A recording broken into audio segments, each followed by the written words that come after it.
امام بخاری رحمہ اللہ نے بھی اپنی حدیث کی کتاب کو المسند الصحیح کہا نا. تو المسند کس معنی میں؟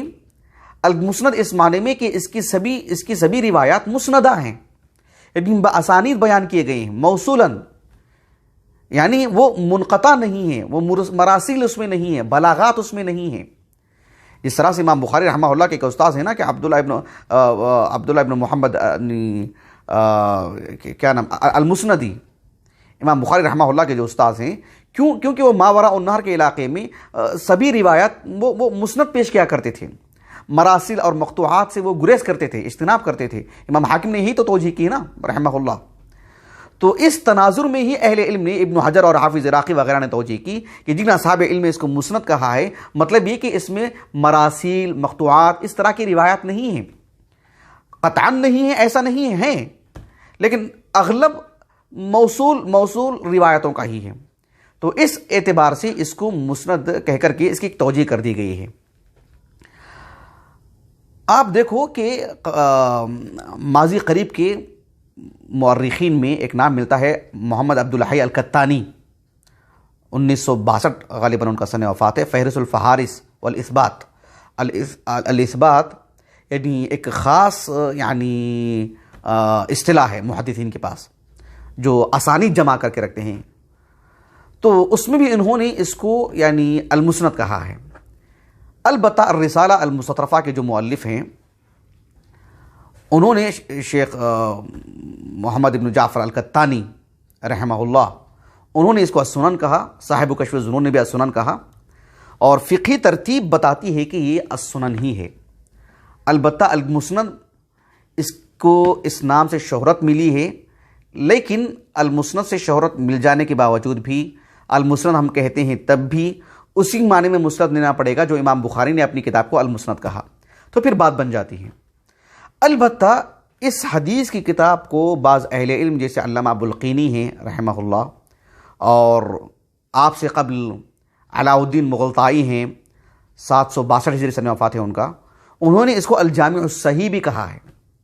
لیکن اہل علم نے خوب رد کیا اس پر. حافظ ابن حجر نے رحمہ اللہ نے بھی نقد کیا ہے کہ اس میں کچھ روایات ضعیف بھی ہیں. بہرحال بہت سارے ضعیف روات ہیں، اس میں بہت ساری اسانید ضعیف ہیں. ایسے میں اس کو الصحیح یہ کہنا کسی طور پر بھی درست نہیں ہے. جب اس کا مطالعہ کرتے ہیں تو الصحیح کا اطلاق اس پر کسی طور پر بھی نہیں ہوتا ہے، لیکن اغلبیت کی وجہ سے اس کو کہہ دیا گیا. اس کے باوجود بھی اس سلسلے میں اس کا نام نہیں ہو سکتا ہے. یہ ایک اس کتاب کے نام سے متعلق باتیں تھیں. رہا اس کتاب کی اہمیت اور مقام مرتبے کی اگر بات کریں تو حافظ جلال الدین السیوطی رحمہ اللہ نے تدریب الراوی میں حافظ ابن حجر رحمہ اللہ کے حوالے سے لکھا ہے، جس کو میں نے بہت ہی تفصیل سے، ہمارا ایک درس ہوا تھا، یعنی کتب ستہ کی تاریخی جو حیثیت ہے. کتب ستہ جو اصطلاح ہے نا، ہم جیسے کہتے ہیں کتب ستہ، یہ اصطلاح کب وجود میں آئی اور وہ 6 کتابیں کس نے ترتیب دی، کن علماء نے مطلب ان کتابوں کو ترتیب دیا ہے. تو اس کے مراحل، پہلے کتنی کتابیں تھیں، پھر جو ہے کتب خمسہ، پھر کتب ستہ، پھر 6ویں کتاب جب کتب خمسہ تھی تو جو ہے اس میں صحیح بخاری، صحیح مسلم، سنن ترمذی، سنن ابی داؤد، سنن نسائی. اس میں 6ویں کتاب نہیں تھی. جب 6ویں کتاب آئی تھی تو سب سے پہلے موطا کو داخل کیا گیا تھا. اس کے بعد پھر جو ہے مطلب ابن ماجہ کو داخل کیا گیا. تو اہل المغاربہ یعنی علماء مغرب انہوں نے موطا کو داخل کیا تھا اور اسی کو کافی شہرت ملی. پھر وہ جب سنن ابن ماجہ کی افادیت سے واقف ہوئے اہل علم کی ایک بڑی تعداد، تو پھر انہوں نے جو ہے اس کی جگہ میں سنن ابن ماجہ کو رکھا. تو حافظ ابن حجر رحمہ اللہ نے کہا کہ کتب ستہ کی جو اصطلاح ہے اس میں کتب خمسہ ٹھیک ہے، صحیح بخاری، صحیح مسلم، سنن ابی داؤد، سنن ترمذی، سنن نسائی. 5ویں کتاب موطا تھی، موطا کی جگہ میں سنن ابن ماجہ کو رکھا گیا. کہا کہ اگر اس کی جگہ میں سنن دارمی کو رکھا جاتا تو زیادہ بہتر تھا، اس لیے کہ سنن ابن ماجہ کے مقابلے میں اگر روات کا موازنہ کریں گے تو اس میں ضعیف روات اس میں کم ہیں. ثلاثیات کی بات کرتے ہیں تو ثلاثیات امام بخاری سے بھی زیادہ ہیں، اس میں صحیح بخاری سے بھی زیادہ اس میں ثلاثیات ہیں. اور پھر سنن ابن ماجہ کی روایات کی اگر بات کرتے ہیں تو اس کے مقابلے میں زیادہ اس میں درست روایات ہیں. بھلے ہی اس میں کچھ موقوف روایتیں ہیں، کچھ مقطوع روایات ہیں، مراسیل ہیں، اس کے باوجود بھی اس کی متعدد جہت سے اس کی جو افادیت ہے، ابن حجر رحمہ اللہ کا یہ جو ہے مطلب نقطہ نظر تھا کہ یہ ہوتی تو، لیکن اللہ رب العالمین کو سنن ماجہ کو منظور تھا، سنن ماجہ داخل کر دی گئی اور وہی دنیا میں فی الحال ہے. اب جو ہے ایسا نہیں ہو سکتا قیامت تک پھر کوئی لے دے ہو.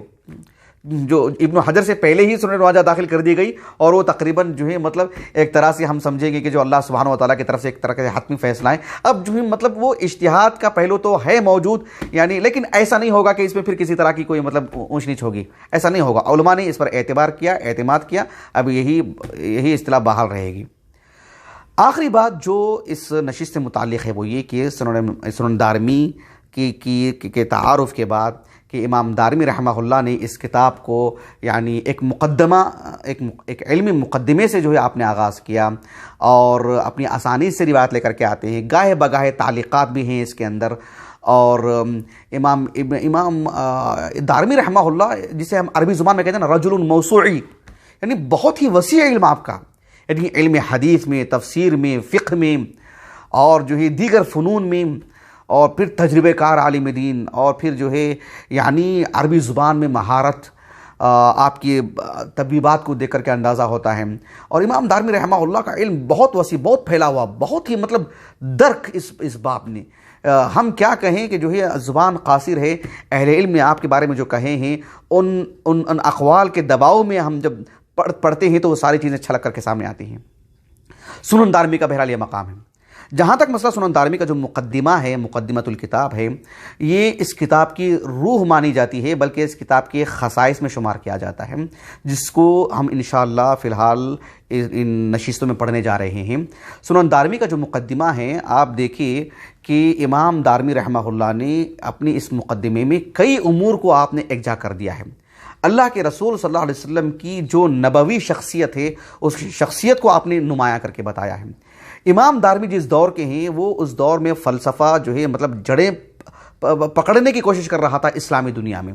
اور بہرحال ایک حد تک وہ غالب ہو بھی رہا تھا. اور معتزلہ کی بڑھتی قوت جو حکومتی سطح پر بڑھ رہی تھی، ایسے میں امام دارمی رحمہ اللہ نے کہ تعقل پسند لوگوں پر ایک مار آپ نے ماری، ایک ضرب آپ نے لگایا، اور آپ نے جو ہے اللہ کے رسول کی شخصیت کو جنہیں وحی کی روشنی میں دین کو سمجھنا چاہیے، اس کے لیے اللہ کے رسول کی عظمت کو آپ نے بتایا، آپ کی نبوت کے دلائل آپ نے بتائے، اللہ کے رسول صلی اللہ علیہ وسلم کی شخصی زندگی کو آپ نے بتائے، اور گویا کہ ایک ہیبت آپ نے پیدا کرا دی کہ جو ہے اللہ کے رسول کی حدیث آ جاتی، کہنے والے کون ہیں یہ اللہ کی طرف سے کہتے ہیں. یہ مطلب یہی جو ہے حقیقی طور پر ہماری فطرت کے ہم آہنگ ہے. یہی عقل سلیم کا تقاضا ہے کہ اللہ کے رسول کی بات کو مانا جائے. تو اللہ کے رسول کی شخصیت کو خوب نمایاں کیا آپ نے. امام دارمی رحمہ اللہ نے اس کے بعد جو ہے علم کا مقام، علم کی ہیبت، علم کی عظمت، علم کو پڑھنے کے آداب، افتاء کیا چیز ہے، مفتی کس کو کہتے ہیں، اس کے اصول و ضوابط کیا ہیں. امام دارمی رحمہ اللہ نے اتنا توازن رکھا ہے. آپ نے ایک طرف تو یہ کہ جو ہے تقلید کو آپ نے مطلب رد کیا ہے، تقلید کو آپ نے کمزور کر کے بتایا. بھائی تقلید کوئی چیز نہیں ہے.